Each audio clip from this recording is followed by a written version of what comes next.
고요한 새벽, 세상이 아직 숨을 고르지 못한 시간. 당신은 문득 이런 질문을 떠올립니다. 우리는 정말 최초일까요? 인류 문명이라는 이름으로 우리가 쌓아 올린 모든 것, 피라미드와 도시와 인공위성, 그 모든 기억이 겨우 5천 년 남짓에 불과하다는 사실을 생각해보면 지구라는 행성의 45억 년이라는 연대 앞에서 우리는 한낱 찰나에 지나지 않습니다.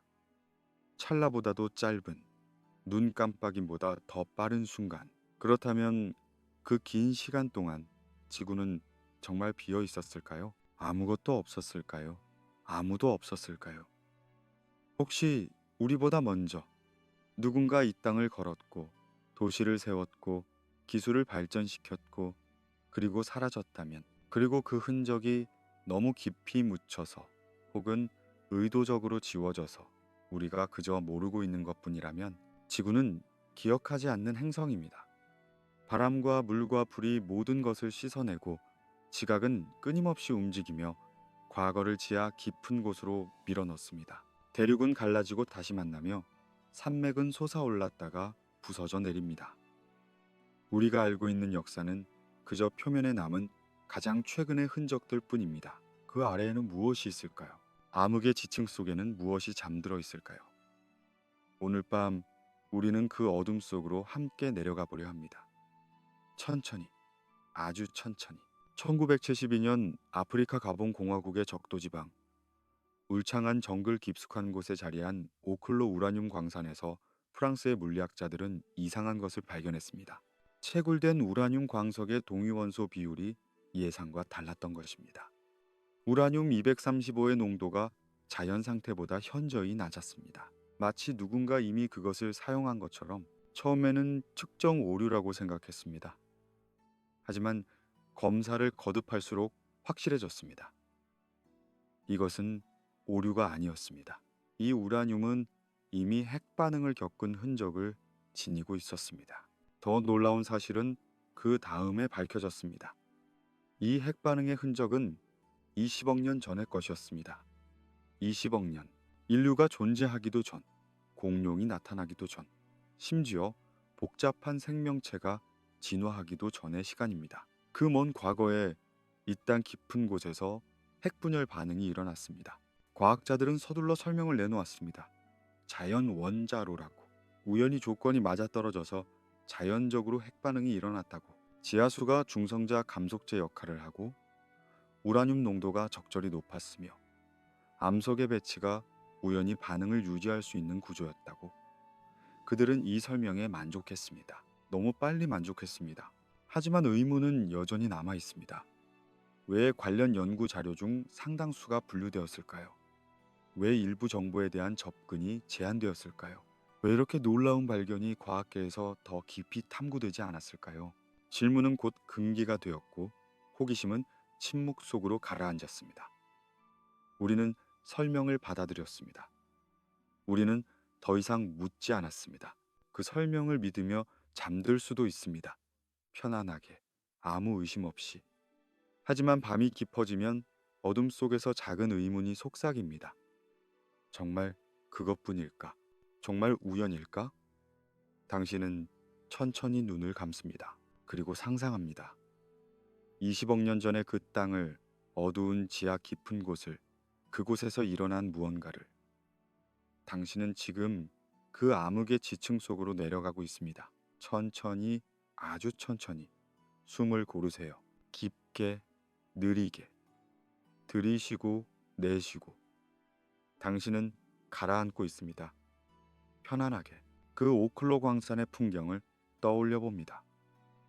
적도의 정글은 짙푸른 초록으로 가득하고 습기와 흙 냄새가 공기를 채웁니다. 그 아래 지하 수백 미터 깊이의 우라늄 광맥이 펼쳐져 있습니다. 과학자들이 그곳에서 발견한 것은 단순히 우라늄 235의 결핍만이 아니었습니다. 그들은 16개의 서로 다른 반응 구역을 찾아냈습니다. 16개. 그리고 각 구역은 놀랍도록 비슷한 특징을 지니고 있었습니다.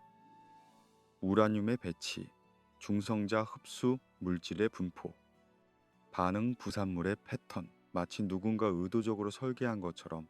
더 흥미로운 점은 이 반응 구역들이 일정한 기하학적 배열을 이루고 있었다는 것입니다. 무작위적이지 않았습니다. 그들은 마치 계획에 따라 배치된 것처럼 보였습니다. 현대의 원자로에서 연료봉을 배치하는 방식과 유사한 패턴이었습니다. 그리고 각 반응 구역 주변에는 열을 분산시키고 물의 흐름을 조절할 수 있는 구조가 있었습니다. 자연적으로 형성되기에는 너무나 정교한 구조였습니다. 과학자들은 자연원자로 이론을 제시했습니다. 지하수가 스며들어 중성자를 감속시키고 반응이 시작되면 열로 인해 물이 증발하며 반응이 멈추고 다시 물이 스며들면 반응이 재개되는 순환 과정. 이론적으로는 가능합니다.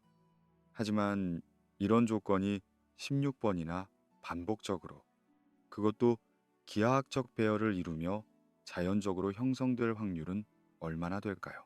수학적으로 계산해 보면 그 확률은 거의 불가능에 가깝습니다.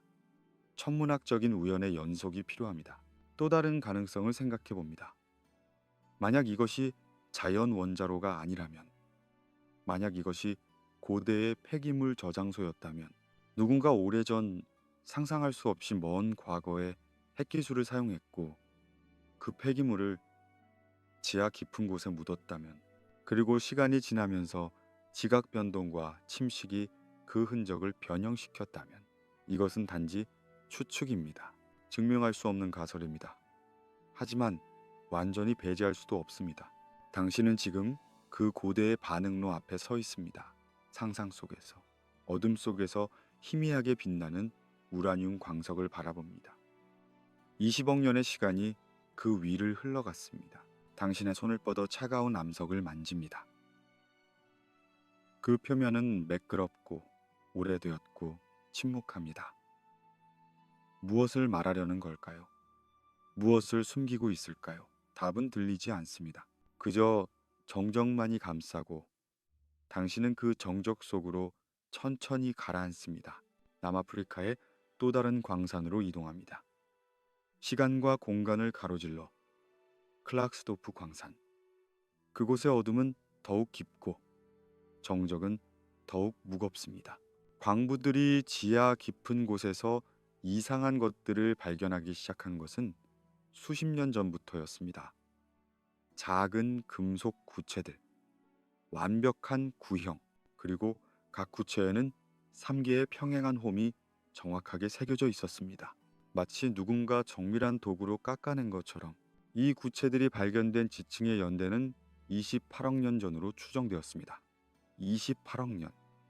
그 시간은 상상조차 어렵습니다. 지구의 산소조차 충분하지 않던 시절입니다. 생명은 바닷속 단순한 형태로만 존재했습니다.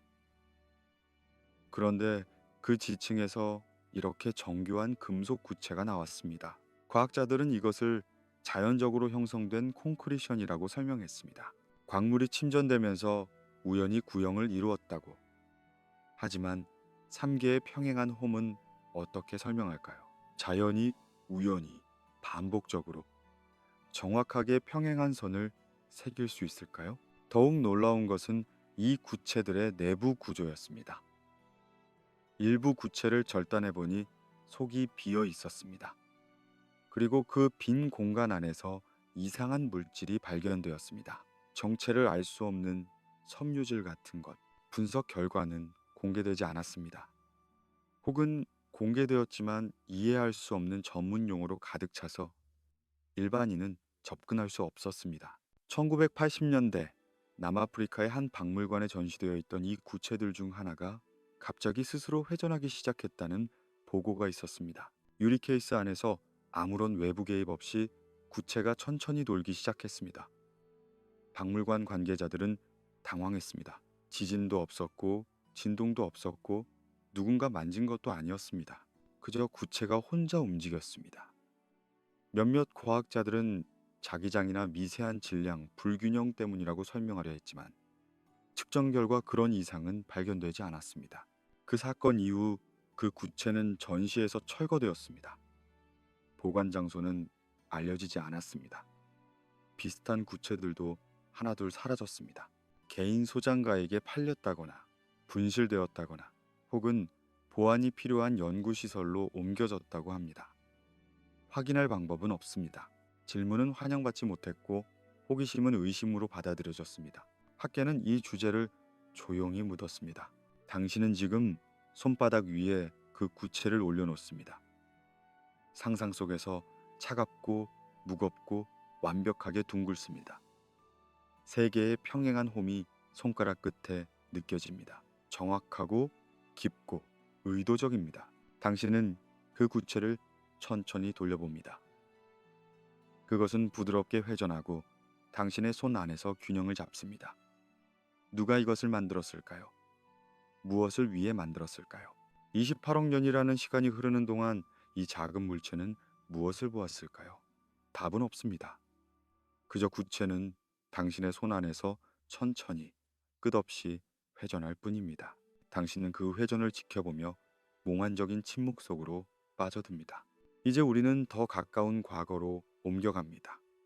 하지만 여전히 인간이 존재하지 않던 시절입니다. 1891년 미국 일리노이주의 한 여성이 난로에 석탄을 넣다가 이상한 것을 발견했습니다. 석탄 덩어리가 쪼개지면서 그 안에서 금으로 만들어진 사슬이 나왔습니다. 섬세하게 가공된 분명히 인공적인 사슬이었습니다. 그 여성은 놀라서 이웃들을 불렀고 지역 신문이 이 사건을 보도했습니다. 사진도 찍혔고 증인들도 있었습니다. 문제는 그 석탄의 연대였습니다. 지질학적 분석 결과 그 석탄은 약 3억 년 전 카본기에 형성된 것으로 추정되었습니다. 3억 년, 공룡조차 아직 진화하지 않은 시절입니다. 그 시대에는 거대한 양치식물과 곤충들이 지배하던 시대였습니다. 포유류는 존재하지 않았고 당연히 인간도 없었습니다. 그런데 그 지층에서 금사슬이 나왔습니다. 어떻게 설명할 수 있을까요? 회의론자들은 후대의 오염이라고 주장했습니다. 누군가 실수로 사슬을 떨어뜨렸고 그것이 석탄 사이로 끼어들어갔다고. 하지만 석탄의 형성 과정을 생각해보면 그것은 불가능합니다. 석탄은 수백만 년에 걸쳐 식물이 쌓이고 압축되어 만들어집니다. 표면에서 깊은 지하로 묻히는 과정입니다. 후대의 물체가 그 안으로 침투할 수 있는 방법은 없습니다. 특히 발견 당시 사슬은 석탄 속에 완전히 감싸여 있었고 석탄 표면에는 아무런 틈도 없었습니다. 그 금사슬은 어떻게 되었을까요? 사라졌습니다. 신문 기사는 남아있지만 사슬 자체는 행방이 묘연합니다. 박물관에 기증되었다는 기록도 없고 과학적 분석이 이루어졌다는 보고도 없습니다. 그저 어느 순간 사라졌습니다. 증인들의 증언만 남았고 오래된 신문 스크랩만 남았습니다. 비슷한 사건은 또 있었습니다. 1912년 오클라호마에서 전기회사 직원들이 석탄을 부수다가 철제 주전자를 발견했습니다. 손잡이가 달린 분명히 인공적인 주전자였습니다. 그 석탄 역시 수억 년 전의 것이었습니다. 사진이 찍혔고 증언이 있었고 심지어 주전자는 한동안 전시되기도 했습니다. 그리고 역시 사라졌습니다. 패턴이 보입니다. 발견, 검증, 그리고 소실. 이상한 유물이 발견되면 잠깐 동안 화제가 되고 사람들이 관심을 보이고 그리고 조용히 사라집니다. 기록은 희미해지고 물건은 없어지고 이야기는 도시 전설이 됩니다. 왜일까요? 단순한 우연일까요? 아니면 누군가 의도적으로 이런 증거들을 지우고 있는 걸까요? 당신은 지금 먼지 쌓인 박물관 지하 창고를 걷고 있습니다. 상상 속에서 어둡고 축축하고 잊혀진 공간입니다. 선반에는 번호가 적힌 상자들이 줄지어 있습니다. 그 안에는 무엇이 들어있을까요? 설명할 수 없는 유물들, 맥락에 맞지 않는 발견들, 불편한 질문들, 모두 조용히 보관되어 있습니다. 당신은 한 상자를 엽니다. 안에는 금 사슬이 있습니다. 3억 년의 시간을 견뎌낸 사슬입니다. 당신은 그것을 손에 듭니다. 차갑고 무겁고 진짜입니다. 기억은 늘 지워진다고. 당신은 속삭입니다. 기억은 늘 지워진다고. 당신의 목소리는 어둠 속으로 사라지고 숨소리처럼 잦아듭니다. 이제 우리는 더 멀리, 더 깊이 들어갑니다. 인간이라는 존재가 상상조차 할 수 없던 세계들로. 페름기 2억 5천만 년 전, 지구는 지금과 완전히 달랐습니다. 대륙은 하나로 뭉쳐 있었고 기후는 극단적이었습니다. 하지만 생명은 번성했습니다. 특히 이상한 생물들이 있었습니다. 포유류형 파충류라고 불리는 존재들. 그들은 파충류와 포유류의 중간 형태였습니다. 일부는 놀랍도록 큰 뇌를 가지고 있었습니다. 몸집에 비해 불균형할 정도로 큰 뇌였습니다. 왜 그들은 그렇게 큰 뇌가 필요했을까요? 단순한 생존을 위해서라면 그 정도의 뇌는 과도합니다. 뇌는 에너지를 많이 소모하는 기관입니다. 진화는 비효율적인 것을 선호하지 않습니다. 그런데 그들의 뇌는 컸습니다. 혹시 그들이 단순히 먹고 자고 번식하는 것 이상의 무언가를 했을까요? 사회적 행동, 문제 해결, 도구 사용, 심지어 어떤 형태의 문화라도 우리는 알 수 없습니다. 화석은 뼈만 남기고 행동은 돌 속에 새겨지지 않습니다. 더 거슬러 올라갑니다. 카본기 3억 년 전, 대기 중 산소 농도는 지금보다 훨씬 높았습니다. 35%까지 올라갔다고 합니다. 그 풍부한 산소 덕분에 곤충들이 거대해졌습니다. 날개폭이 70cm나 되는 잠자리, 길이가 2m가 넘는 노래기, 거대한 숲이 펼쳐져 있었고 그 속에서 이 생명체들이 살았습니다. 그 시대가 6천만 년 동안 지속되었습니다. 6천만 년. 인류 문명 전체가 겨우 만 년입니다. 그들은 우리보다 6,000배 더 긴 시간을 가졌습니다. 그 긴 시간 동안 진화는 무엇을 만들어낼 수 있었을까요? 우리는 지능이 인간만의 특별한 선물이라고 생각합니다. 하지만 진화적 관점에서 보면 지능은 그저 우연히 나타난 생존 전략 중 하나일 뿐입니다. 날개, 독, 빠른 다리, 두꺼운 껍질처럼 지능도 그저 도구입니다. 그리고 그 도구는 한 번만 나타날 이유가 없습니다. 에디아카라기 6억 년 전, 생명체들은 이상했습니다. 지금의 어떤 생물과도 닮지 않았습니다. 이상한 형태, 이상한 구조, 그들은 나타났다가 사라졌습니다. 대멸종이 그들을 쓸어갔고 새로운 생명체들이 그 자리를 차지했습니다. 지구는 여러 번 새로 시작했습니다. 여러 번 리셋되었습니다. 진화는 목표를 향해 나아가지 않습니다. 진화는 방향이 없습니다. 그저 환경에 적응하는 것뿐입니다. 그리고 때로는 그 적응이 놀라운 결과를 만들어냅니다. 복잡한 눈, 비행 능력, 의사소통 체계, 그리고 지능. 만약 지능이 한 번이 아니라 여러 번 진화했다면, 그리고 그 지능을 가진 존재들이 문명을 만들었다면, 그리고 시간이 모든 흔적을 지웠다면, 당신은 지금 고대 숲을 떠돌고 있습니다. 상상 속에서 거대한 양치 식물들이 하늘을 가리고 습한 공기가 피부에 닿습니다. 당신 주위를 거대한 곤충들이 날아다닙니다. 그들의 날갯짓 소리가 숲 전체를 채웁니다. 당신은 한 생명체를 봅니다. 당신을 바라보는 생명체. 그의 눈에는 무엇이 있을까요?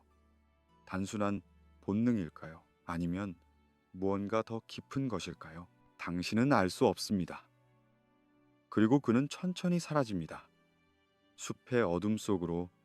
우리는 마지막이 아닐지도 모른다고 당신은 생각합니다.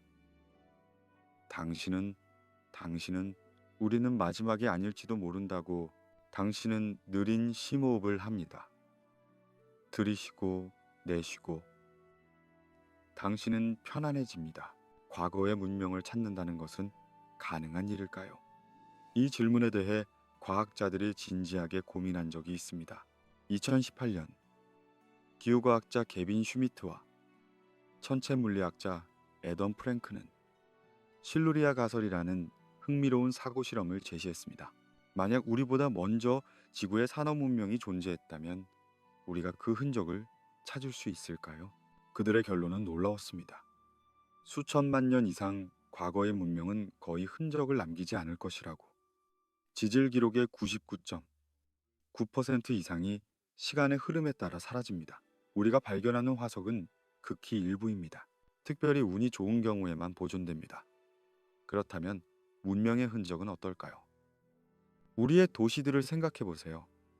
콘크리트, 강철, 유리로 만들어진 거대한 구조물들. 하지만 몇만 년만 지나도 그것들은 무너지고 부식되고 흙 속으로 사라질 것입니다. 플라스틱은 조금 더 오래 버틸 수 있지만 그것도 결국 분해됩니다. 자외선, 박테리아, 화학적 반응이 천천히 그것을 쪼갭니다. 100만 년 후에는 우리 문명의 물리적 유물은 거의 남지 않을 것입니다. 1000만 년 후에는 어떨까요? 지각 변동이 일어나고 산맥이 솟아오르고 대륙이 이동합니다. 우리가 살던 땅은 바다 밑으로 가라앉거나 높은 산 위로 밀려 올라갈 것입니다. 침식이 모든 것을 깎아내립니다. 우리의 도시는 암석으로 변하고 그 암석은 가루가 되어 바람에 날리고 물에 씻겨 내려갈 것입니다. 그렇다면 아무것도 남지 않을까요? 거의 그렇습니다. 하지만 완전히는 아닙니다. 화학적 흔적이 남을 수 있습니다. 우리가 대기 중에 방출한 이산화탄소, 우리가 만든 합성 화합물, 우리가 채굴한 금속의 비정상적인 분포, 이런 것들이 지질학적 기록 속에 미세한 신호로 남을 수 있습니다. 하지만 그것을 찾아내고 해석하기 위해서는 정확히 무엇을 찾아야 하는지 알아야 합니다. 미래의 지질학자가 우리 시대의 지층을 연구한다면 무엇을 발견할까요? 아마도 얇은 층 하나, 플라스틱 미세 입자가 포함된 층, 방사성 동위원소의 이상한 스파이크, 탄소 비율의 급격한 변화, 그게 전부일지도 모릅니다. 그리고 그들은 그것을 어떻게 해석할까요? 고대 문명의 흔적이라고 생각할까요? 아니면 그저 이상한 지질학적 현상이라고 치부할까요? 우리는 우리 자신의 흔적이 얼마나 허약한지 인정해야 합니다. 우리가 만든 모든 것, 우리가 자랑스러워하는 모든 것이 시간 앞에서는 무력합니다. 피라미드도, 만리장성도, 고층 빌딩도, 인공위성도 결국은 먼지가 될 것입니다. 지구는 우리를 기억하지 않을 것입니다. 우리가 과거의 문명을 기억하지 못하는 것처럼 당신은 지금 수천만 년 후에 지구에 서 있습니다. 상상 속에서 우리의 도시가 있던 자리를 바라봅니다. 하지만 아무것도 없습니다. 언덕과 숲과 강만 있을 뿐입니다. 당신은 땅을 파봅니다. 깊이, 더 깊이. 그리고 어떤 지층에 이릅니다. 이상하게 어두운 층. 당신은 그것을 자세히 들여다봅니다. 작은 입자들이 보입니다. 플라스틱의 잔해, 금속의 흔적. 당신은 무릎을 꿇고 그것을 만집니다. 이것이 우리였다고 생각합니다. 이것이 우리의 문명이었다고. 한 줌의 먼지. 당신은 천천히 눈을 감습니다. 도시가 사라지는 이미지가 스쳐 지나갑니다. 천천히, 몽롱하게. 하지만 화학은 거짓말하지 않습니다. 물리적 구조물은 사라질 수 있어도 화학적 신호는 더 오래 남습니다. 과학자들이 고대 암석을 분석할 때 주목하는 것 중 하나가 탄소 동위원소의 비율입니다. 탄소 12와 탄소 13의 비율. 생명체는 광합성이나 대사 과정에서 탄소 12를 선호합니다. 따라서 생물학적 활동이 활발하면 탄소 12의 비율이 높아집니다. 산업 문명은 이 비율을 극적으로 바꿉니다. 화석 연료를 태우면 오래된 탄소가 대기 중으로 방출되고 이것이 전 세계적으로 탄소 동위원소 비율을 변화시킵니다. 우리는 지금 이 일을 하고 있습니다. 그리고 이 신호는 지질 기록에 남을 것입니다.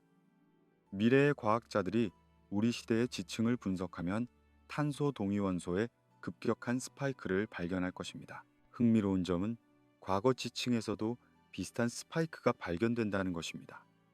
물론 대부분은 화산 활동이나 대멸종 사건으로 설명됩니다. 하지만 일부는 설명하기 어렵습니다. 너무 급격하거나 패턴이 이상하거나 다른 증거와 맞지 않습니다. 대부분의 과학자들은 이것을 자연적 변동으로 치부합니다. 하지만 정말 확실할까요? 질소 동위 원소도 비슷한 이야기를 합니다. 산업적 질소 고정, 특히 비료 생산은 질소 15와 질소 14의 비율을 바꿉니다. 우리는 이미 전 세계 질소 순환을 바꾸고 있습니다. 그리고 이 변화도 기록될 것입니다. 과거 지층에서도 설명하기 어려운 질소 비율 이상이 발견된 적이 있습니다. 더 직접적인 증거도 있습니다. 일부 고대 암석에서 자연적으로 형성될 수 없는 폴리머 유사 물질이 발견되었다는 보고가 있습니다. 공식적으로는 측정 오류나 현대 오염으로 설명되었습니다. 하지만 발견자들은 확신했습니다. 그것은 진짜였다고. 그들은 더 많은 샘플을 분석하려 했습니다. 하지만 연구 자금이 거부되었습니다. 학계의 관심도 사라졌습니다. 왜 이런 연구들이 중단될까요? 과학적 이유가 있을 수도 있습니다. 증거가 불충분하거나 방법론에 문제가 있거나, 하지만 때로는 다른 이유가 있는 것처럼 보입니다. 불편한 질문은 환영받지 못합니다. 기존 패러다임을 흔드는 발견은 회의적으로 받아들여집니다. 과학은 객관적이어야 하지만 과학자들은 인간입니다. 그리고 인간은 편안한 답을 선호합니다. 화학은 거짓말하지 않는다고 당신은 생각합니다. 눈에 보이지 않지만 분자는 진실을 말합니다. 원자의 배열은 과거를 기억합니다. 당신은 지금 현미경 앞에 앉아 있습니다. 상상 속에서 고대 암석의 얇은 단면을 들여다봅니다. 빛이 통과하면서 다양한 색깔을 만듭니다. 아름답습니다. 당신은 특정 분자 구조를 찾습니다. 그리고 찾아냅니다. 자연적으로 형성될 수 없는 구조. 너무 복잡하고 너무 질서정연합니다. 당신은 숨을 멈춥니다. 이것은 무엇을 의미할까요? 답은 조용합니다. 당신은 현미경에서 눈을 봅니다. 우리가 남길 화학적 유령에 대해 생각합니다. 먼 미래의 누군가도 우리의 분자를 발견할 것입니다. 그리고 궁금해할 것입니다. 마치 지금 우리가 그러는 것처럼 잔잔한 고요가 찾아옵니다. 지구의 역사에서 대멸종은 여러 번 있었습니다. 그중 가장 파괴적인 것이 페름기 대멸종입니다.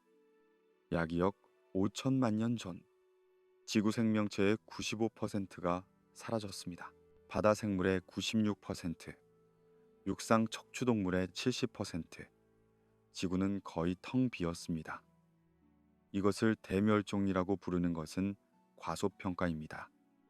이것은 거의 종말이었습니다. 무엇이 이런 일을 일으켰을까요? 가장 널리 받아들여지는 설명은 시베리아 트랩의 화산 폭발입니다. 수백만 년 동안 계속된 거대한 화산 활동이 대기를 유독 가스로 채웠고 기후를 극단적으로 변화시켰다는 것입니다. 이론적으로는 가능합니다. 하지만 몇 가지의 의문이 남습니다. 멸종의 속도가 너무 빨랐습니다. 지질학적 기록을 보면 페름기 말기에 생명체가 사라진 속도는 놀라울 정도로 급격했습니다. 화산 활동이 수백만 년 동안 지속되었다면 생명체들도 어느 정도 적응할 시간이 있었을 것입니다. 하지만 그들은 적응하지 못했습니다. 마치 갑자기 무언가가 일어난 것처럼 사라졌습니다. 또한 일부 지역에서 발견되는 이리서의 이상한 분포가 있습니다. 이리서는 지구 지각에 매우 드문 원소입니다. 하지만 운석에는 풍부합니다. 백악기 말 공룡 멸종 때 이리딴층이 발견되어 소행성 충돌 가설의 증거가 되었습니다. 페름기 지층에서도 일부 지역에서 이리종 이상이 보고되었지만 분포가 불규칙하고 확증되지 않아 논란이 되었습니다. 하지만 가장 이상한 것은 멸종의 선택성입니다. 어떤 생물군은 완전히 사라졌고 어떤 생물군은 상대적으로 살아남았습니다. 만약 전 지구적인 기후 재앙이었다면 왜 이런 차이가 있었을까요? 물론 생태학적 설명이 있을 수 있습니다. 하지만 패턴이 명확하지 않습니다.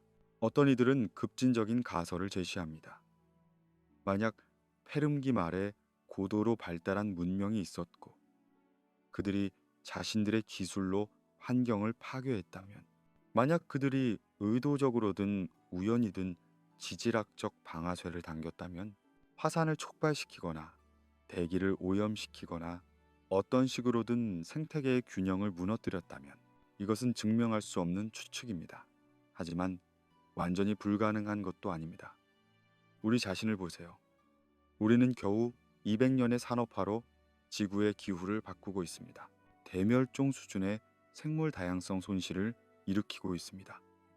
만약 우리가 이대로 계속 간다면 먼 미래의 지질학자들은 우리 시대를 어떻게 기록할까요? 짧고 급격한 대멸종 사건으로 페름기 대멸종을 하드디스크 포맷에 비유할 수 있을지도 모릅니다. 모든 데이터가 지워지고 시스템이 재시작됩니다. 지구는 거의 백지 상태가 되었습니다. 그리고 천천히 수백만 년에 걸쳐 새로운 생명이 다시 채워졌습니다. 새로운 공룡들, 새로운 포유류들, 그리고 결국 우리. 당신은 지금 불타는 대륙 위를 떠다니고 있습니다. 상상 속에서 하늘은 붉고 공기는 유독합니다. 아래에는 죽어가는 숲들이 보입니다. 바다는 산성화되어 거품을 일으킵니다. 생명체들이 사라집니다. 하나씩 하나씩. 당신은 그들의 마지막 순간을 지켜봅니다. 그리고 궁금해합니다. 이것이 자연의 일일까? 아니면 누군가의 실수였을까? 경계가 흐려집니다. 자연과 인위의 구분이 사라집니다. 모든 것이 연기 속으로 사라지고 당신은 조용한 의문만 남깁니다. 하지만 우리에게 더 가까운 시간에도 이상한 사건이 있었습니다. 12,800년 전 영거 드라이어스라고 불리는 급격한 한랭기가 시작되었습니다. 지구는 마지막 빙하기에서 벗어나 따뜻해지고 있었습니다. 그런데 갑자기 거의 하루아침에 기온이 떨어지기 시작했습니다. 그리고 200년 동안 추운 상태가 지속되었습니다. 무엇이 이런 급격한 변화를 일으켰을까요? 북대서양의 해류 변화라는 설명이 있습니다. 빙하가 녹으면서 담수가 바다로 유입되고 이것이 열연분 순환을 교란시켰다는 것입니다. 가능한 설명입니다. 하지만 최근 발견들은 다른 이야기를 합니다. 영거 드라이어스 경계층에서 나노다이아몬드가 발견되었습니다. 나노다이아몬드는 극도로 높은 압력과 온도에서만 형성됩니다.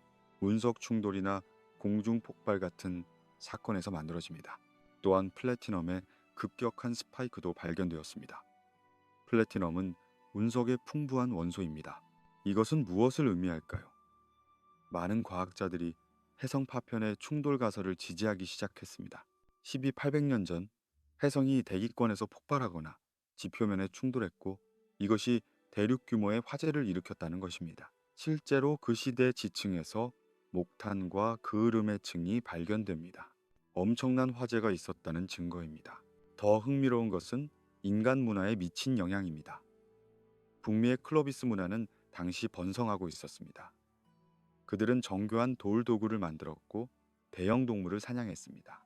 하지만 영거 드라이어스가 시작되면서 클로비스 문화는 갑자기 사라집니다. 그들의 유적지는 끊깁니다. 그들이 사냥하던 매머드와 같은 거대 동물들도 멸종합니다. 만약 그 충돌이 더 파괴적이었다면 어땠을까요? 만약 그 이전에 더 발전된 문명이 있었다면 해안 지역에 정착했던 문명, 영거 드라이어스 사건으로 파괴되고 이후 해수면 상승으로 흔적이 물에 잠겼다면 우리는 그것을 찾을 수 없을 것입니다. 대부분의 고대 해안선은 지금 수십 미터 물 아래에 있습니다. 괭베클리 테페 같은 유적이 의문을 제기합니다. 터키의 이 고대 신전은 1100년 전에 건설되었습니다. 당시는 수렵 채집 사회였다고 여겨졌던 시대입니다. 하지만 괭베클리 테페는 고도로 조직된 사회가 아니면 만들 수 없는 구조입니다. 수백 명이 협력해야 하고 장기적인 계획이 필요합니다. 누가 만들었을까요? 왜 만들었을까요? 그리고 그들은 어디서 왔을까요? 일부는 이것이 잃어버린 문명의 마지막 흔적이라고 주장합니다. 영거 드라이어스 재앙에서 살아남은 생존자들이 지식을 보존하려 했다고 증명할 수는 없습니다. 하지만 배제할 수도 없습니다. 당신은 지금 빙하 위에 서 있습니다. 상상 속에서 갑자기 하늘이 밝아집니다. 불타는 해성 파편들이 떨어집니다. 대기를 가르며 땅에 충돌하며 폭발하며 숲이 불타오릅니다. 동물들이 달아납니다. 인간들이 비명을 지르며 도망갑니다. 그리고 빙하가 무너지기 시작합니다. 거대한 물줄기가 쏟아져 내립니다. 모든 것을 쓸어갑니다. 당신은 그 장면을 지켜보다가 천천히 눈을 감습니다. 긴 숨을 내쉽니다. 소리가 사라집니다. 이제 우리는 모든 증거들을 하나의 흐름으로 엮어봅니다. 오클로의 20억 년 된 핵반응, 클락스도프의 28억 년 된 금속 구체들, 석탄 속의 금사슬과 철제 주전자, 페름기 말의 급격한 대멸종, 고대 지층의 이상한 화학적 신호들, 12,800년 전의 갑작스러운 재앙, 각각은 설명될 수 있습니다. 자연적 현상으로, 측정 오류로, 오염으로. 하지만 전체를 함께 보면 패턴이 나타나는 것 같습니다. 우리는 처음이 아닐지도 모릅니다. 이것은 결론이 아닙니다. 확신도 아닙니다. 그저 가능성입니다.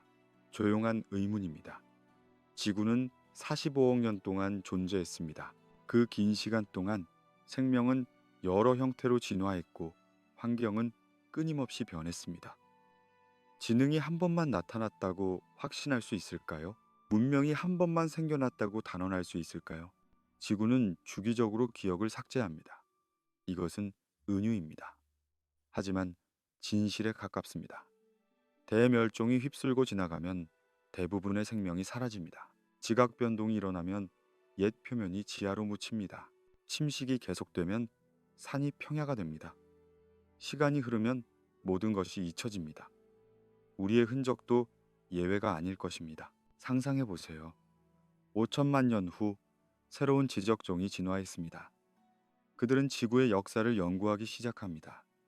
화석을 발굴하고 지층을 분석합니다. 그리고 우리 시대의 지층에 이릅니다. 그들은 무엇을 발견할까요?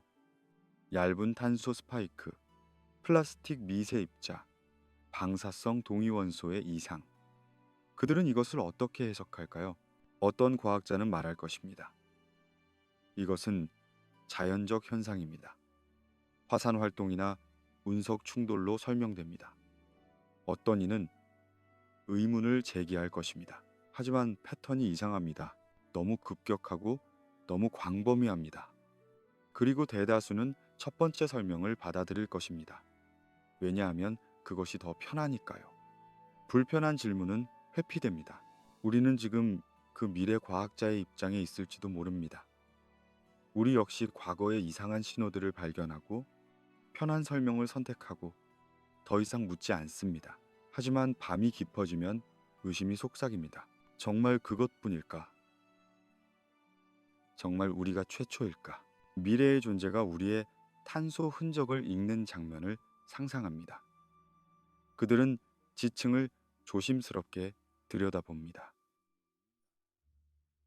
현미경으로 분자 구조를 분석합니다. 그리고 이상한 패턴을 발견합니다. 이것은 무엇일까요? 그들은 묻습니다. 자연적으로 형성될 수 없는 구조입니다. 마치 누군가 의도적으로 만든 것 같습니다. 하지만 증명할 방법은 없습니다. 그저 추측만 할 수 있습니다. 인간 문명을 꿈결처럼 회상합니다. 우리의 도시들, 우리의 기술들, 우리의 예술과 음악과 이야기들, 모든 것이 결국 사라질 것입니다. 하지만 그것이 무의미하다는 뜻은 아닙니다. 우리는 지금 여기 존재합니다. 우리는 생각하고 느끼고 창조합니다.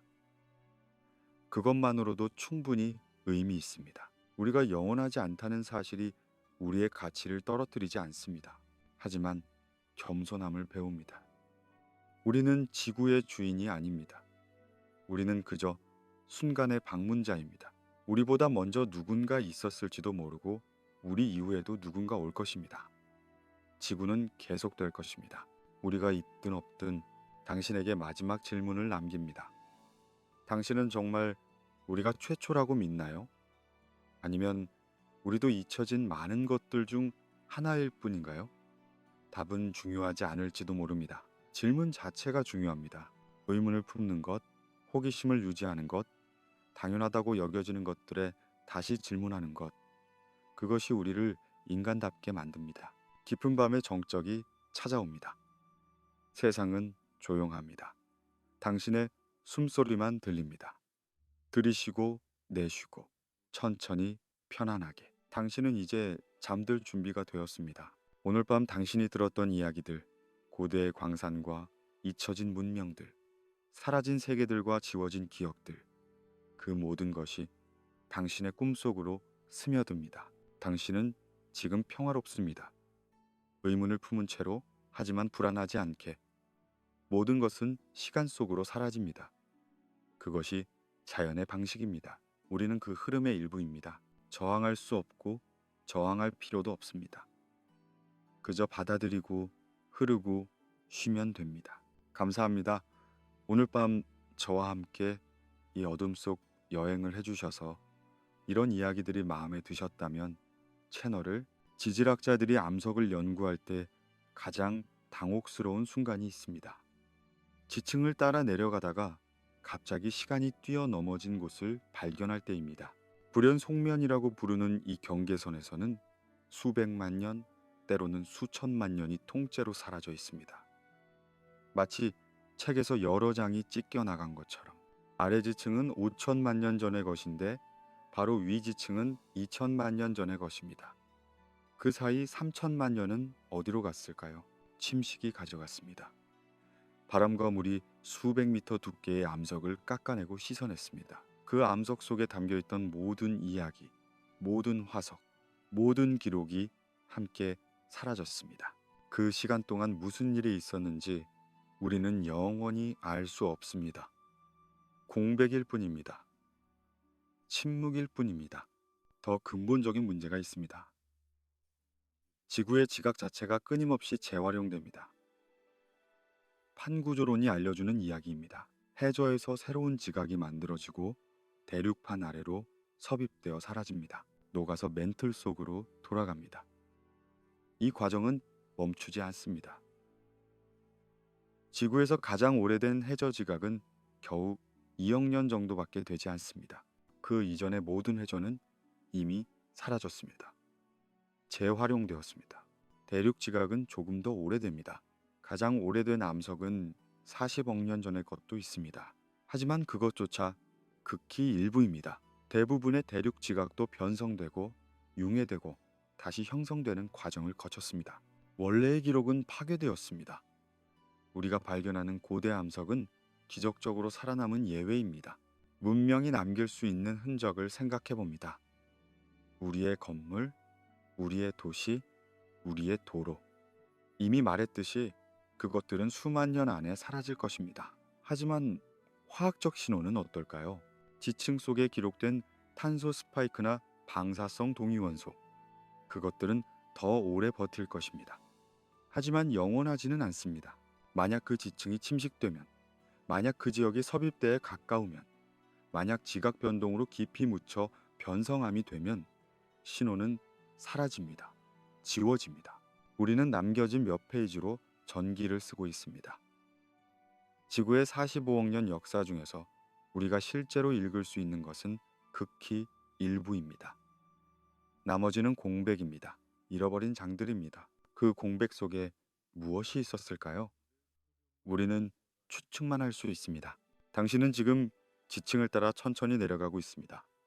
상상 속에서 시간을 거슬러 올라가는 여행입니다. 100만 년 전, 1000만 년 전, 억 년 전, 각 지층은 이야기를 담고 있습니다. 화석들이 보입니다. 고대 생명체의 흔적들, 그리고 갑자기 공백을 만납니다.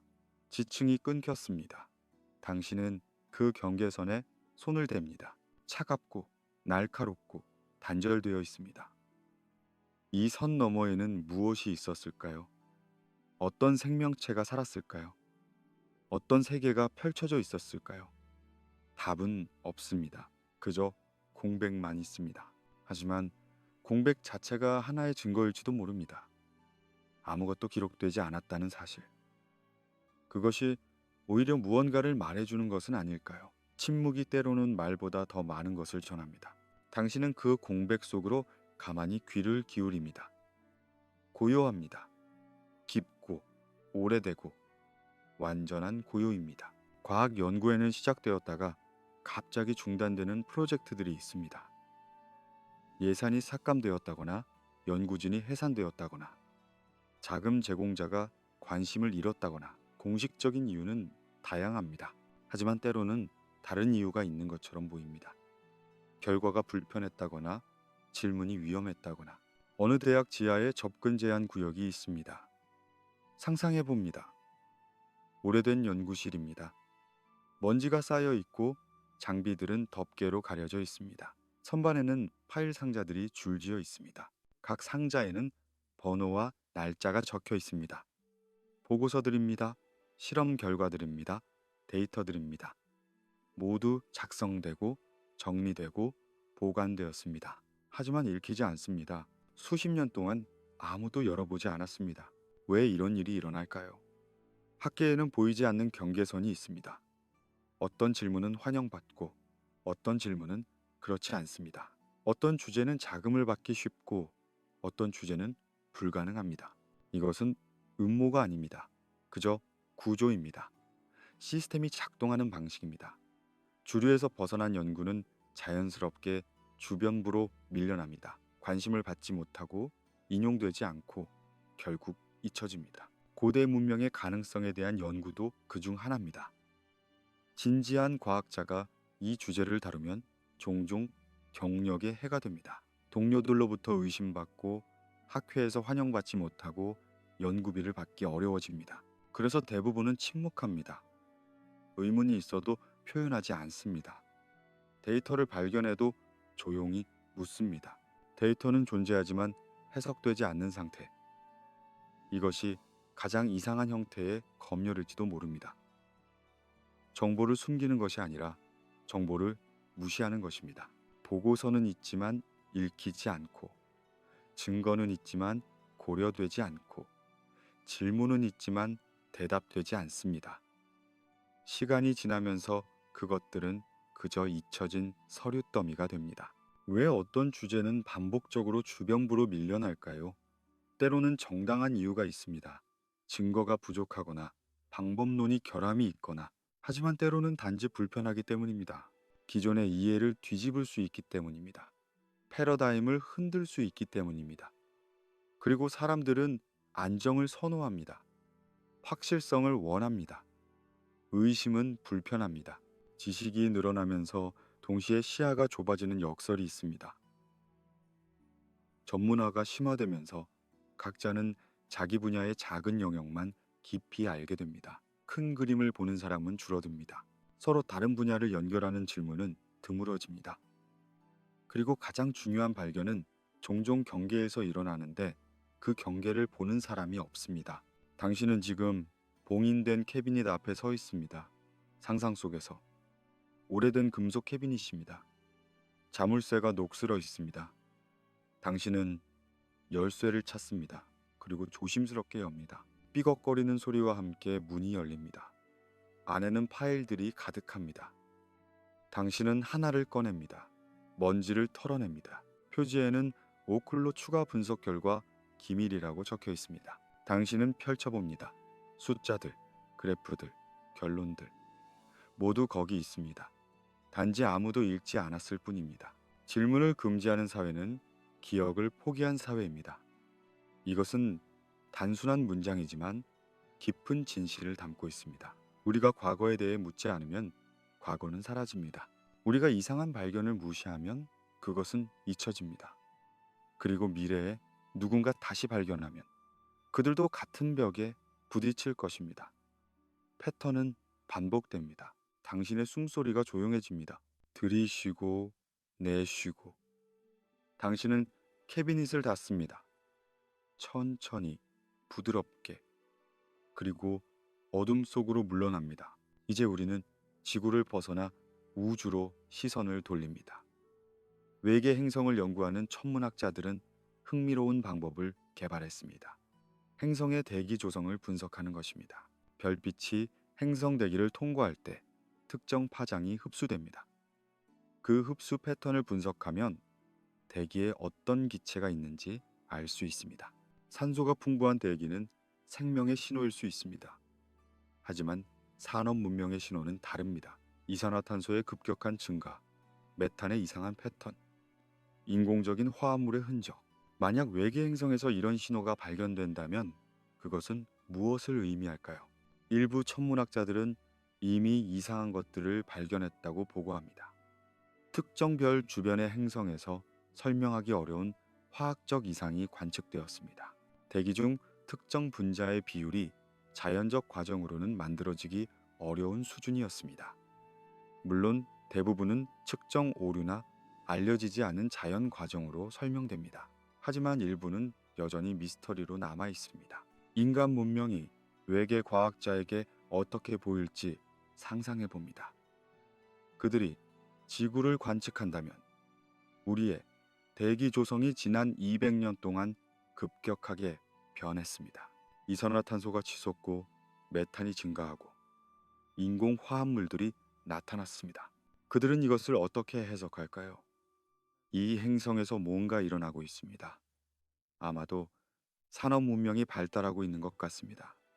그들은 기록할 것입니다. 그리고 만약 우리가 스스로를 파괴한다면, 만약 우리의 문명이 붕괴한다면 그들은 무엇을 볼까요? 대기 조성이 서서히 정상으로 돌아가는 것을 몇백 년, 몇천 년에 걸쳐 그리고 그들은 기록할 것입니다. 흥미롭게도 그 행성의 대기 이상은 일시적이었습니다. 짧은 스파이크 후에 안정화되었습니다. 아마도 실패한 문명이었을 것입니다. 문명은 우주 전반에 걸쳐 반복될 수 있습니다. 이것은 단순한 추측이 아니라 통계적 가능성입니다. 우주에는 수천억 개의 은하가 있고 각 은하에는 수천억 개의 별이 있습니다. 그리고 많은 별들이 행성을 가지고 있습니다. 그중 일부는 생명에 적합한 조건을 가지고 있을 것입니다. 그리고 그중 일부에서는 지능이 진화할 것입니다. 그리고 그중 일부는 문명을 건설할 것입니다. 우리는 예외가 아니라 패턴일지도 모릅니다. 특별하지 않을지도 모릅니다. 그저 수많은 시도 중 하나일지도 모릅니다. 우주는 끊임없이 실험합니다. 생명을, 지능을, 문명을. 대부분은 실패합니다. 하지만 시도는 계속됩니다. 우주는 서두르지 않습니다. 시간은 무한합니다. 별빛이 수백만 년을 건너옵니다. 우리가 밤하늘에서 보는 별들 중 일부는 이미 죽었을지도 모릅니다. 우리는 그들의 과거를 보고 있습니다. 빛이 우주를 가로지르는 동안 그 별 주변에서는 무슨 일이 일어났을까요? 행성이 탄생하고 생명이 나타나고 문명이 피어나고 그리고 사라졌을까요? 우리는 알 수 없습니다. 빛은 그 이야기를 담고 있지 않습니다. 당신은 지금 은하 사이를 떠다니고 있습니다. 상상 속에서 무한한 공간입니다. 별들이 점점이 빛나고 성운이 천천히 회전합니다. 당신은 한 행성 위를 지나갑니다. 아름다운 청록색 행성입니다. 구름이 감싸고 바다가 반짝입니다. 그리고 표면에는 이상한 구조물들이 보입니다. 도시일까요? 문명의 흔적일까요? 당신은 가까이 다가갑니다. 하지만 순식간에 시간이 흐릅니다. 수백만 년이 눈 깜빡임처럼 지나갑니다. 그리고 구조물들이 사라집니다. 녹색이 다시 표면을 덮습니다. 또 하나의 시도가 끝났습니다. 우주 전체가 하나의 거대한 실험실입니다. 끊임없이 실험하고 끊임없이 배우고 끊임없이 시도합니다. 성공과 실패는 중요하지 않습니다. 과정 자체가 목적입니다. 당신은 그 과정의 일부입니다. 먼지에서 태어나 별로 돌아가는 존재. 당신은 깊은 공간 속으로 가라앉습니다. 편안하게, 평화롭게. 하지만 절망할 필요는 없습니다. 왜냐하면 생명은 항상 돌아오기 때문입니다. 페름기 대멸종 이후 지구는 거의 죽은 것처럼 보였습니다. 바다는 독성으로 가득했고 육지는 불무지였습니다. 하지만 천만 년 후 생명은 다시 번성했습니다. 새로운 형태로, 새로운 방식으로 공룡들이 나타났고 포유류가 진화했고 결국 우리가 왔습니다. 재건의 본능은 생명의 가장 근본적인 특성입니다. 파괴된 후에도 생명은 틈새를 찾습니다. 화산이 분출한 후 불모의 용암 위에서 첫 이끼가 자라기 시작합니다. 산불이 휩쓸고 간 숲에서 새로운 싹이 돋아납니다. 불모지가 다시 숲으로 변하는 데는 시간이 걸리지만 반드시 일어납니다. 인간 문명도 마찬가지입니다. 역사를 보면 붕괴와 재건의 패턴이 반복됩니다. 로마 제국이 무너진 후 유럽은 암흑기로 접어들었습니다. 하지만 중세를 거쳐 르네상스가 왔습니다. 문명은 다시 피어났습니다. 더 복잡하게, 더 풍요롭게 붕괴된 문명 위에서 시작되는 새로운 사회는 이전의 기억을 희미하게 간직합니다. 전설로, 신화로, 옛날 옛적에 위대한 왕국이 있었다는 이야기들, 하늘을 나는 수레, 나 마법의 거울 같은 모티프들, 이것들은 단순한 상상일까요? 아니면 잊혀진 기술에 대한 희미한 기억일까요? 구전 전통은 놀라울 만큼 오래 지속될 수 있습니다. 호주 원주민의 드림타임 이야기 중 일부는 만년 이상 전해졌을 가능성이 있습니다. 해수면 상승 이전의 해안선을 정확하게 묘사하는 이야기들이 있습니다. 기억은 세대를 거쳐 전달됩니다. 왜곡되고 변형되고 신화화되지만 핵심은 남습니다. 인간은 잊으면서도 동시에 재건하는 존재입니다. 역설적입니다. 우리는 과거를 잃지만 동시에 미래를 향해 나아갑니다. 폐허 위에서 새로운 것을 만듭니다. 이전보다 나을 수도 못할 수도 있습니다. 하지만 멈추지 않습니다. 아이에게 전해지는 이야기의 힘을 과소평가해서는 안 됩니다. 할머니가 손주에게 들려주는 옛날 이야기. 그 속에는 지혜가, 경고가, 희망이 담겨 있습니다. 이것을 기억해라. 이것을 잊지 마라. 세대가 바뀌어도 이야기는 남습니다. 형태는 변해도 본질은 전달됩니다. 당신은 지금 폐허 속 길을 걷고 있습니다. 상상 속에서 무너진 건물들 사이로 풀이 자라고 있습니다. 나무들이 콘크리트 틈새에서 뿌리를 내렸습니다. 자연이 천천히 되찾아가고 있습니다. 하지만 저 멀리 작은 불빛이 보입니다. 사람들이 모여 있습니다. 불을 피워놓고 이야기를 나누고 있습니다. 한 노인이 아이들에게 말합니다. 옛날 이곳에는 위대한 도시가 있었단다. 하늘을 찌르는 건물들이 있었고 사람들은 마법 같은 도구들을 사용했지. 아이들은 눈을 반짝이며 듣습니다. 그들은 그 이야기를 기억할 것입니다. 그리고 언젠가 자신의 아이들에게 전할 것입니다. 언어와 기억이 끊기고 다시 태어나는 과정. 이것이 인류의 역사입니다. 우리는 계속 잃어버리고 계속 재발견합니다. 바퀴를, 불을, 농업을, 문자를. 각 세대는 처음부터 시작하는 것 같지만 사실은 이전 세대의 어깨 위에 서 있습니다. 보이지 않는 연결고리. 끊어진 것 같지만 이어져 있는 실. 문명은 언제나 꿈에서 다시 태어납니다. 이것은 은유이자 진실입니다. 재건은 상상에서 시작됩니다. 더 나은 세상을 만들 수 있을 거야. 이 꿈이 없다면 재건은 불가능합니다. 희망이 없다면 시도조차 하지 않을 것입니다. 하지만 인간은 희망을 품는 존재입니다. 불합리하게도 증거가 없어도 우리는 믿습니다. 내일은 더 나을 거라고. 희미한 빛이 어둠을 뚫고 비춥니다. 당신은 그 빛을 향해 걸어갑니다. 천천히, 편안하게. 이제 우리는 처음으로 돌아왔습니다.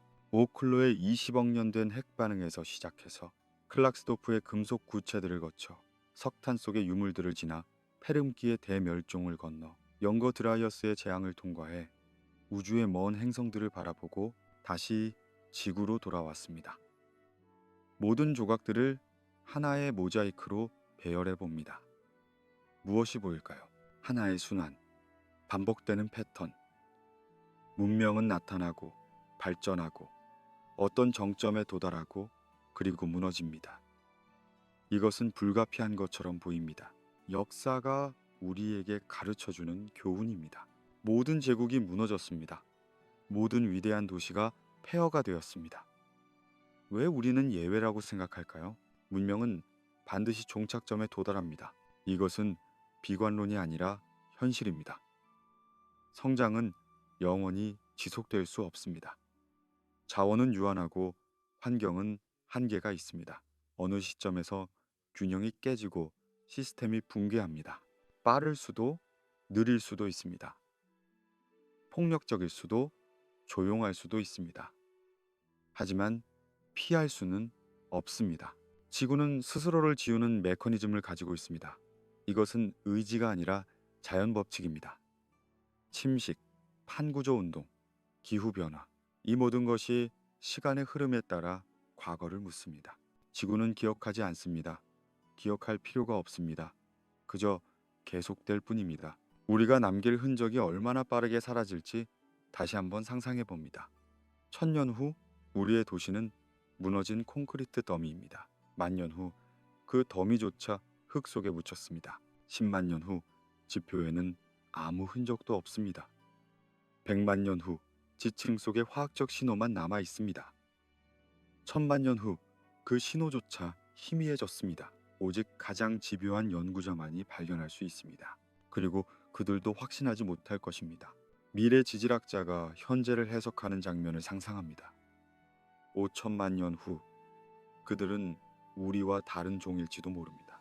진화한 문어일 수도, 지능화된 새일 수도, 혹은 우리가 상상조차 할 수 없는 형태일 수도 있습니다. 그들은 21세기 초의 지층을 연구합니다.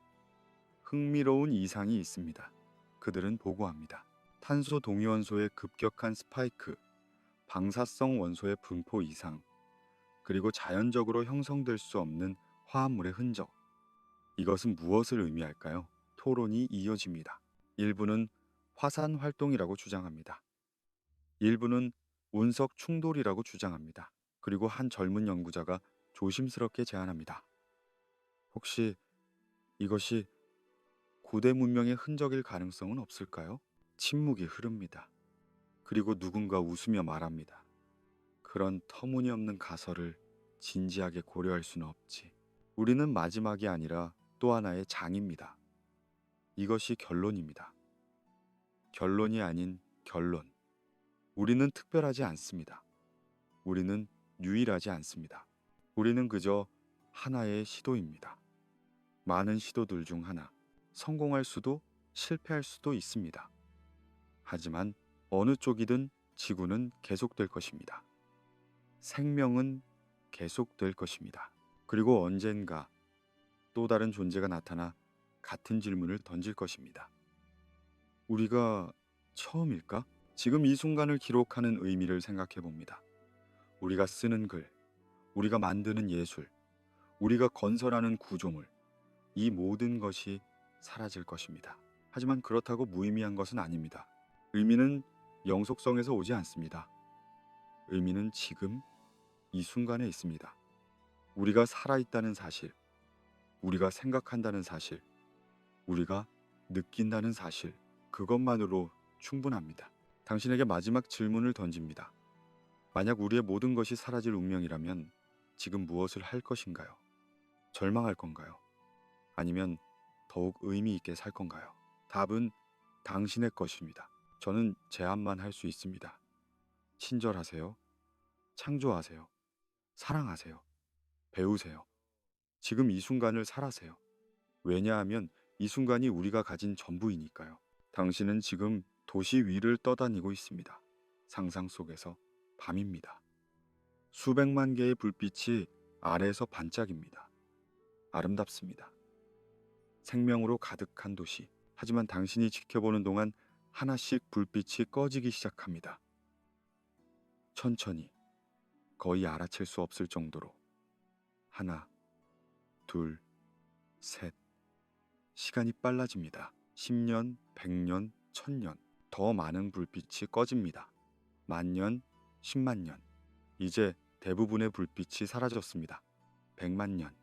마지막 불빛이 깜빡이다가 꺼집니다. 완전한 어둠입니다. 하지만 잠시 후 아주 먼 곳에서 새로운 불빛이 켜집니다.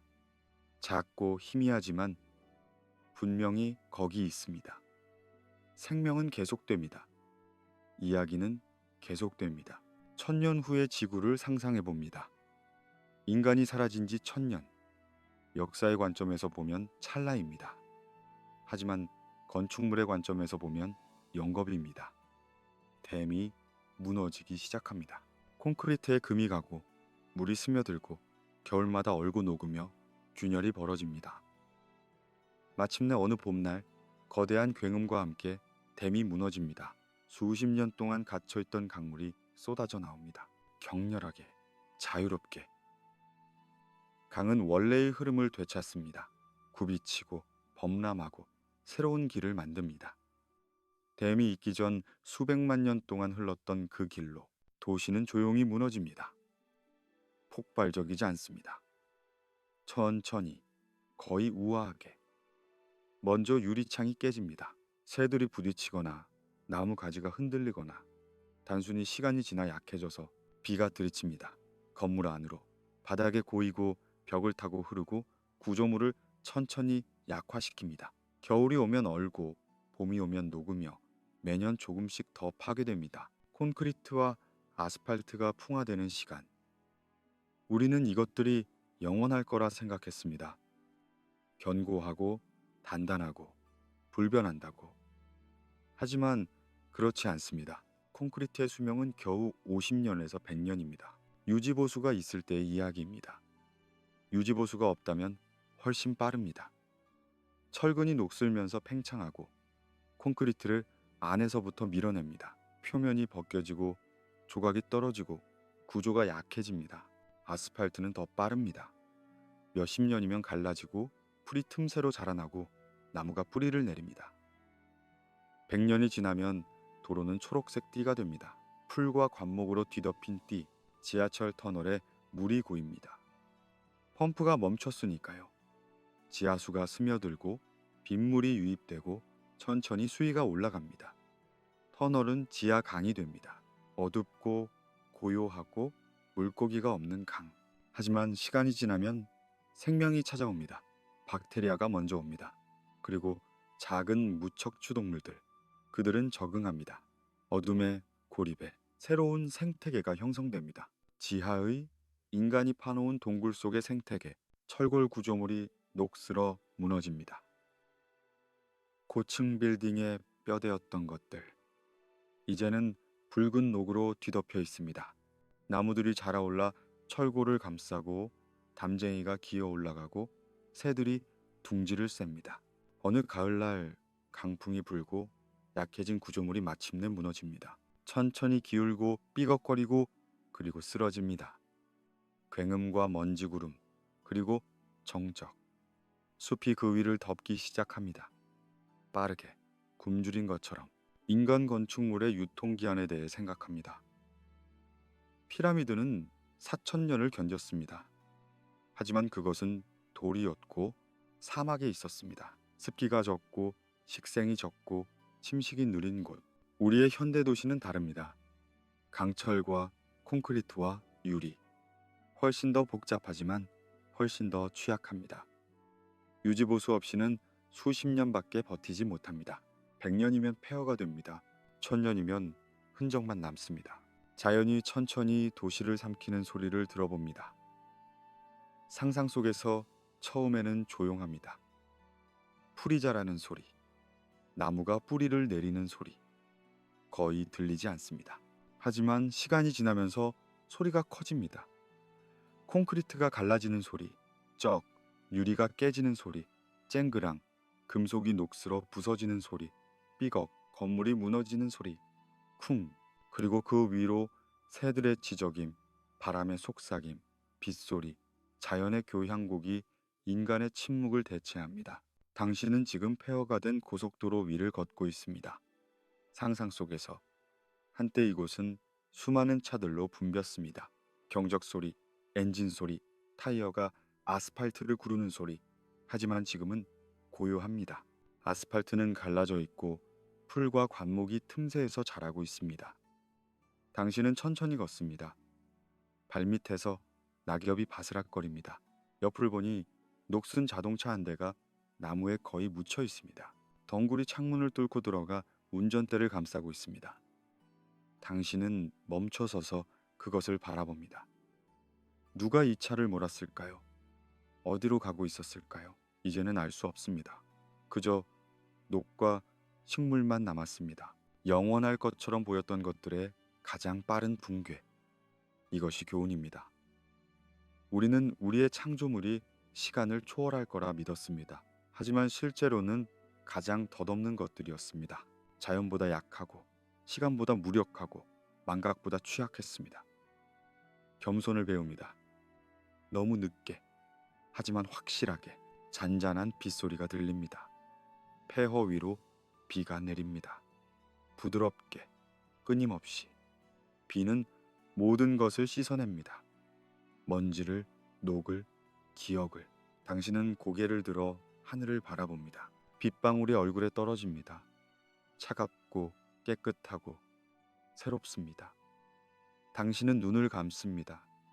빗소리에 귀를 기울입니다. 그것은 평화롭습니다. 하지만 인간이 남긴 모든 것이 빨리 사라지는 것은 아닙니다. 어떤 것들은 너무 오래 남습니다. 너무 오래, 너무 널리, 너무 깊이. 플라스틱을 생각해 봅니다.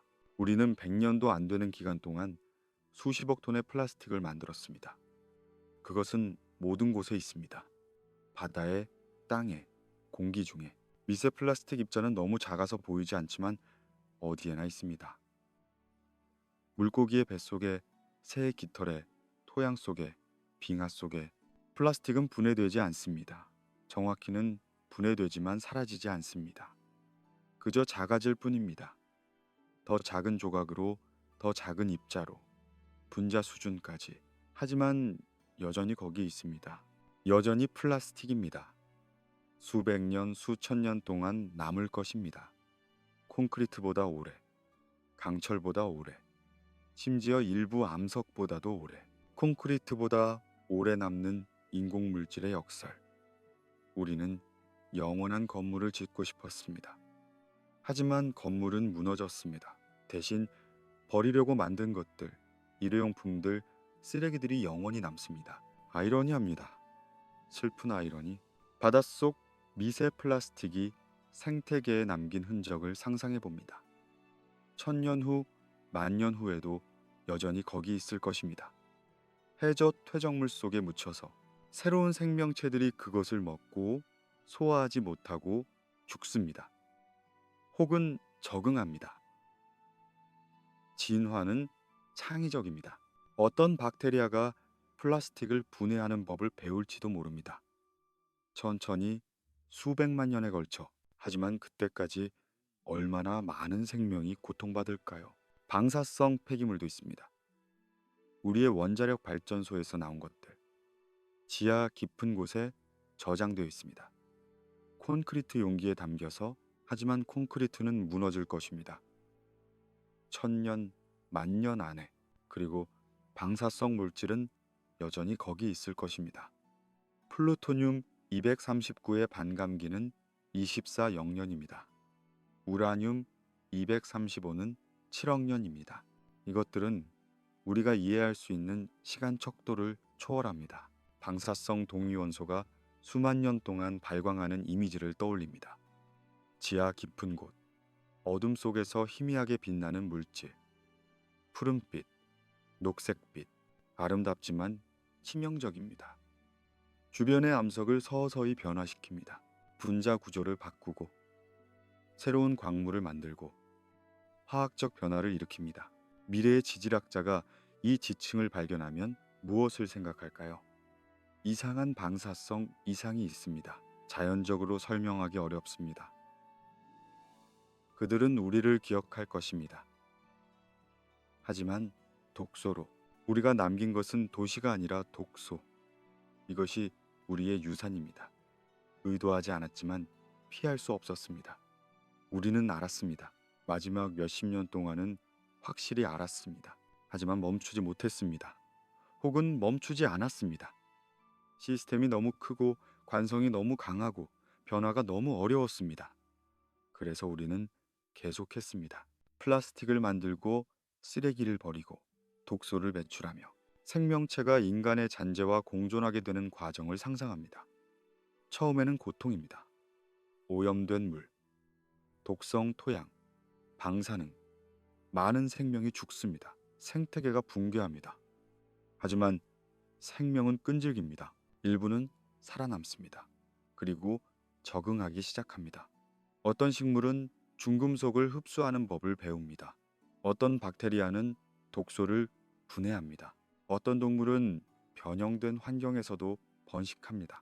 천천히, 매우 천천히 새로운 균형이 잡힙니다. 인간 없는 균형, 인간의 유산과 함께하는 균형. 당신은 지금 형광빛 암석을 바라보고 있습니다.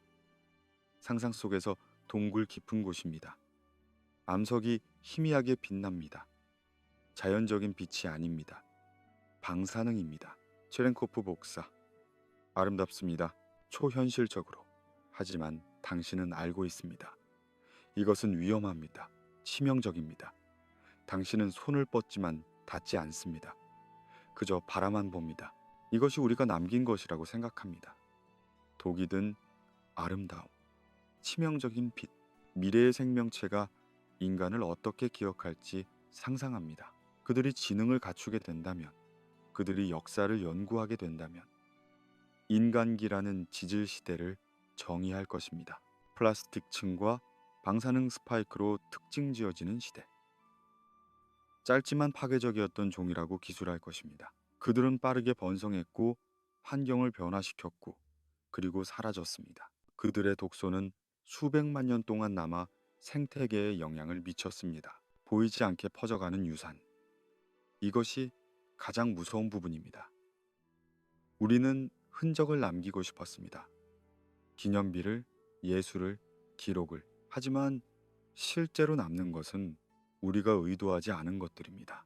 오염물, 폐기물, 독소. 그것들은 조용히 퍼집니다. 보이지 않게, 막을 수 없게. 바람에 실려, 물에 씻겨, 생명체를 통해 순환하며 우리의 진짜 유산입니다. 미세한 파도 소리가 들립니다. 해변에 파도가 밀려옵니다. 밀려왔다 물러갑니다. 끊임없이, 리드미컬하게. 파도는 미세 플라스틱으로 가득합니다. 보이지 않지만 거기 있습니다. 모래사장도 마찬가지입니다. 당신은 그 해변에 앉아 있습니다. 발을 모래에 묻습니다. 파도를 바라봅니다. 태양이 지고 있습니다. 아름답습니다. 슬프게 아름답습니다. 파도 소리가 당신을 감싸고 당신은 천천히 눈을 감습니다. 하지만 이야기는 여기서 끝나지 않습니다. 생명은 계속되니까요. 진화는 멈추지 않으니까요. 인간 이후 지구는 텅 비지 않을 것입니다. 새로운 기회가 열립니다. 생태적 지위가 비어 있습니다. 그리고 진화는 항상 빈 공간을 채웁니다. 지능의 진화 가능성을 생각해 봅니다. 지능은 한 번만 나타나는 우연이 아닙니다. 지능은 유용한 적응입니다. 특정 환경에서, 특정 조건 하에서, 그리고 그 조건은 다시 나타날 수 있습니다. 반드시 나타날 것입니다. 시간이 충분하다면 후보종들을 살펴봅니다. 문어, 이미 놀라운 지능을 보입니다. 문제 해결, 도구 사용, 심지어 놀이 행동도.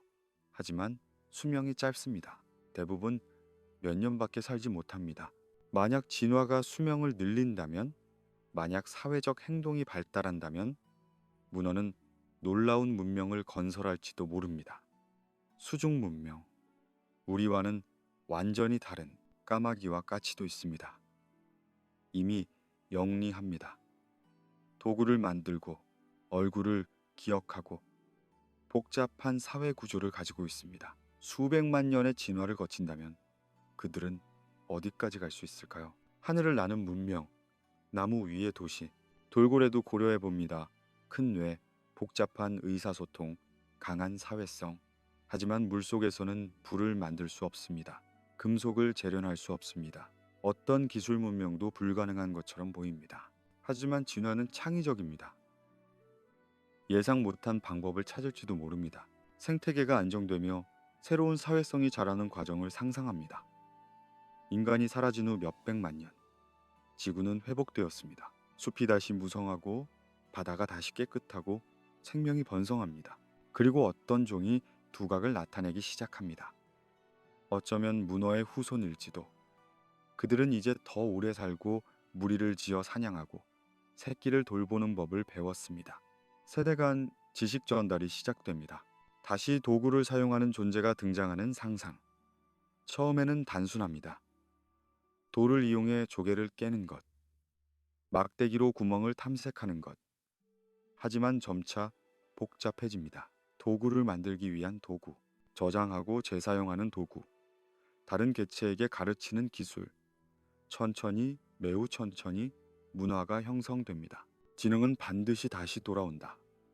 이것은 확신입니다. 근거 있는 확신. 왜냐하면 지능은 진화의 자연스러운 결과이기 때문입니다. 복잡한 환경에서, 사회적 동물에서 지능은 생존 이점을 제공합니다. 그리고 자연 선택은 이 점을 증폭시킵니다.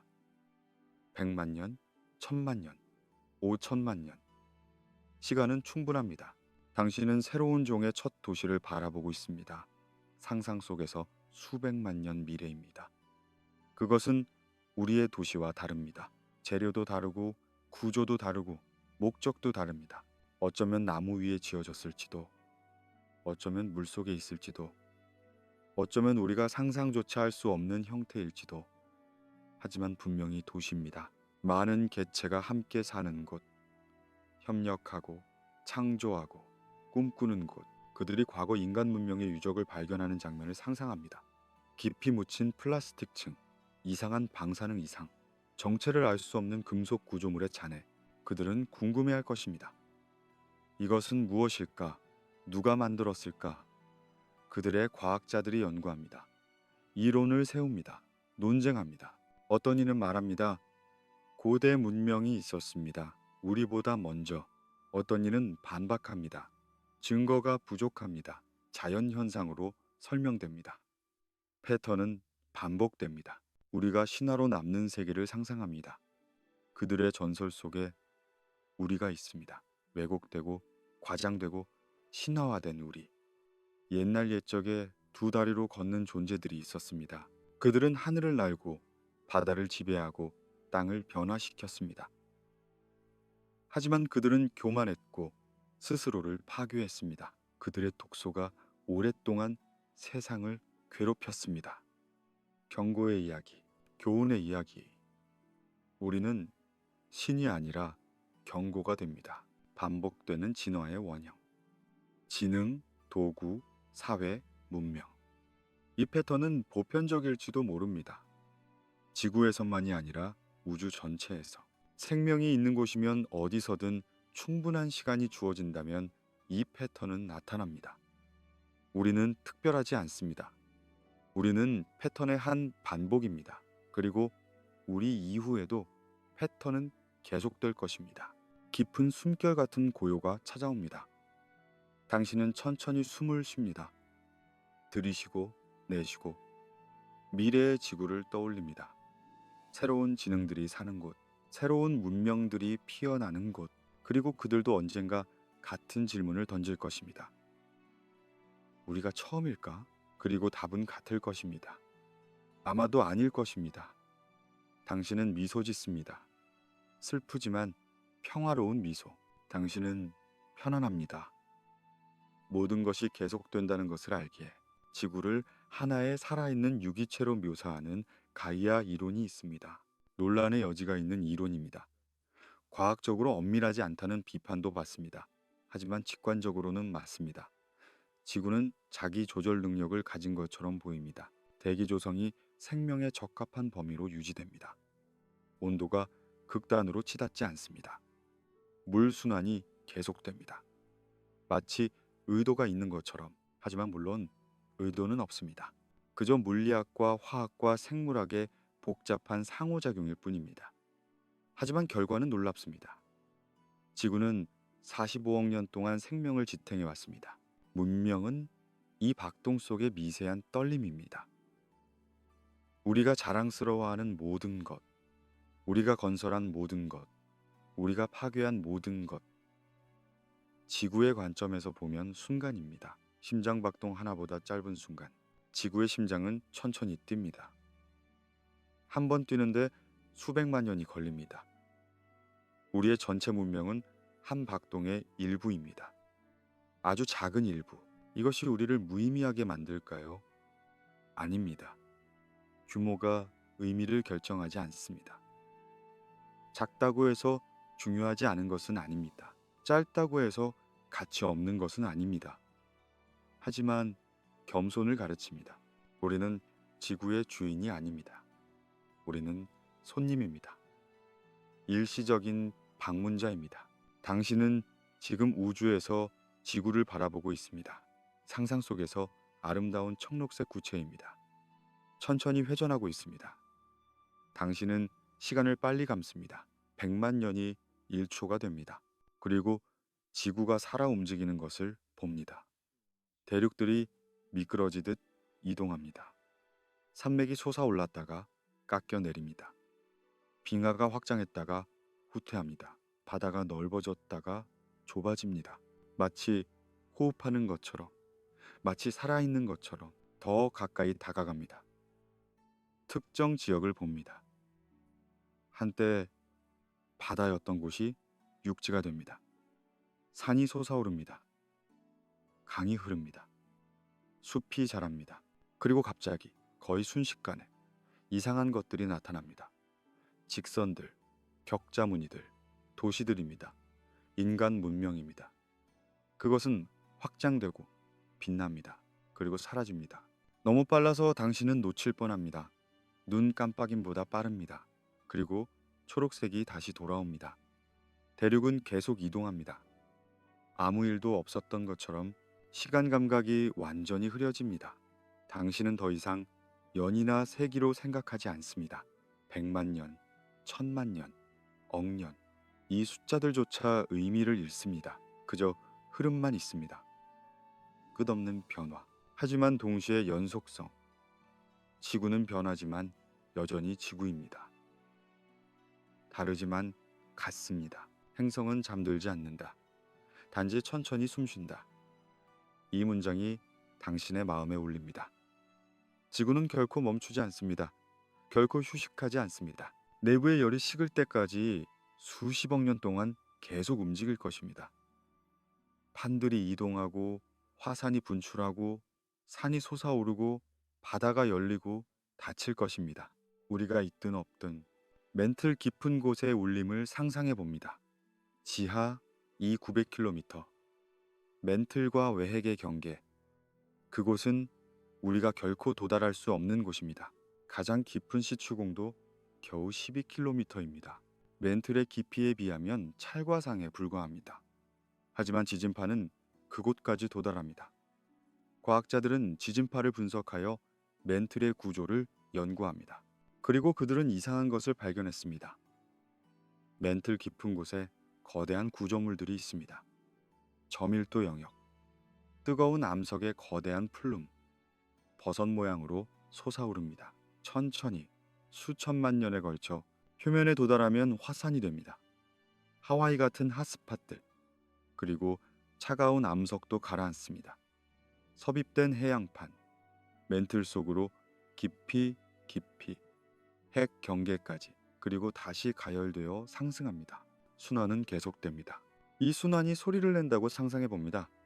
물론 실제로는 소리가 아닙니다. 진동입니다. 지진파입니다. 하지만 만약 들을 수 있다면 깊고 낮은 울림, 지구 전체를 관통하는 울림, 저음보다 더 낮은 초저주파, 인간의 귀로는 들을 수 없는, 하지만 거기 있습니다. 지구의 심장 박동, 행성의 노래. 당신은 지금 멘틀 속에 있습니다. 상상 속에서 암흑입니다. 하지만 온도는 수천도입니다. 압력은 상상할 수 없이 높습니다. 당신 주위로 암석이 천천히 흐릅니다. 고체처럼 보이지만 지질학적 시간 척도에서는 유체입니다. 당신은 그 흐름을 느낍니다. 느리고 거대하고 멈출 수 없는 흐름. 그리고 울림을 듣습니다. 깊은 저음, 행성의 내부에서 울려 퍼지는 소리. 당신의 몸 전체가 그 진동과 공명합니다. 시간이 사라집니다. 과거와 미래가 하나가 됩니다. 모든 것이 지금입니다. 영원한 지금. 지구가 형성된 순간부터 태양이 적색거성이 되어 지구를 삼킬 순간까지 모든 것이 동시에 존재합니다. 당신은 그 전체를 느낍니다. 압도당하지만 평화롭습니다. 저음의 침묵이 찾아옵니다. 소리보다 낮은 침묵. 진동이 너무 느려서 침묵처럼 느껴집니다. 하지만 여전히 거기 있습니다. 당신은 그 침묵 속에 떠 있습니다. 멘틀의 암흑 속에서, 지구의 심장 속에서 당신은 숨을 쉽니다. 아니, 지구가 숨을 쉽니다. 당신과 지구의 구분이 흐려집니다. 당신도 이 행성의 일부입니다. 항상 그랬습니다. 먼지에서 와서 먼지로 돌아갑니다. 하지만 그 사이 당신은 지구의 의식입니다. 지구가 스스로를 바라보는 방법입니다. 잠시 동안, 아주 짧은 순간 동안. 하지만 그것으로 충분합니다. 당신은 천천히 표면으로 돌아옵니다. 멘트를 떠나 지각을 통과해 토양을 지나 공기 속으로 숨을 들이쉽니다. 깊게, 천천히. 당신은 다시 당신입니다. 하지만 뭔가 바뀌었습니다. 당신은 이제 압니다. 당신이 얼마나 작은지, 그리고 얼마나 소중한지. 두 가지 모두 진실입니다. 모순되지 않습니다. 저음이 여전히 울립니다. 들을 수 없지만 느낄 수 있습니다. 발밑에서, 뼛속에서, 지구의 심장 박동. 느리고 깊고 영원한. 당신은 그 리듬에 맞춰 숨을 쉽니다. 당신의 심장이 지구의 심장과 동기화됩니다. 서로 다른 시간 척도지만 같은 노래입니다. 생명의 노래, 존재의 노래. 완전한 고요 속에서 당신은 평화를 찾습니다. 모든 질문이 사라집니다. 모든 불안이 가라앉습니다. 중요한 것은 지금입니다. 이 순간, 이 숨, 이 심장 박동. 당신은 존재합니다. 그것으로 충분합니다. 편히 쉬세요.